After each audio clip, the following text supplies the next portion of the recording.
একদিন আপনার মা আর আপনাকে ফোন করবে না। আজ হয়তো তার কথা শুনে বিরক্ত হন, ফোন না ধরতে ইচ্ছে করে, কিন্তু একদিন আপনি নিজেই অপেক্ষায় থাকবেন। মা যদি আর একবার ফোন করত, একদিন কেউ আর বলবে না তোর মুখটা কেন শুকনো লাগছে, কিছু খেয়েছিস তো। যে মানুষটি নিজের সবকিছু বিসর্জন দিয়ে আপনার মঙ্গল চেয়েছে, নিঃস্বার্থভাবে ভালোবেসেছে, সে আর থাকবে না। আপনি চাইলেও আর সেই ভালোবাসার ছাই ফিরে যেতে পারবেন না। একদিন আপনার ভুলগুলোর জন্য কেউ আর শাসন করবে না। আজ হয়তো রাগ লাগে, বিরক্ত হন, কিন্তু সেই শাসনই একদিন অভাব হয়ে বুকে চেপে বসবে। একদিন যে ঘরে ঢুকলেই মা আপনার পছন্দের খাবার নিয়ে হাসি মুখে অপেক্ষা করতেন, সেই ঘরটি শুষণ পড়ে থাকবে। সেখানে খাবার থাকবে, রান্নার গন্ধ থাকবে, কিন্তু যে ভালোবাসা সবকিছুকে প্রাণ দিত, সেটি আর থাকবে না। একদিন আপনাকে দরজার কাছে দাঁড়িয়ে বিদায় জানিয়ে কেউ আর চেয়ে থাকবে না। আপনার পায়ের আওয়াজ মিলিয়ে যাওয়া পর্যন্ত অপেক্ষা করবে না। একদিন তার কণ্ঠস্বর চিরতরে থেমে যাবে।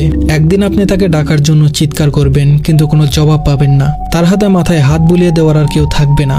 রাত জেগে আপনার জন্য চিন্তা করার মানুষটি আর থাকবে না, যতই ব্যস্ত থাকুন না কেন।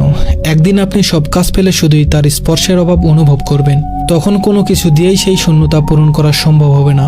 সময় খুব নিষ্ঠুর, এটি থেমে থাকে না, কাউকে ফেরত পাওয়ার সুযোগ দেয় না। একদিন শুধু স্মৃতির মধ্যে তাকে খুঁজতে হবে, তার পুরনো গলার স্বর রেকর্ডে শোনার চেষ্টা করতে হবে, পুরনো ছবিগুলো হাতে নিয়ে বোবা কান্না করতে হবে, কিন্তু কিছুই আর ফিরবে না, কেউ আর ফিরে আসবে না। আপনি কেবল অনুভব করবেন আপনার ভিতরে এক বিশাল শূন্যতা, যা কখনোই আর পূরণ হবে না। ধন্যবাদ সবাইকে।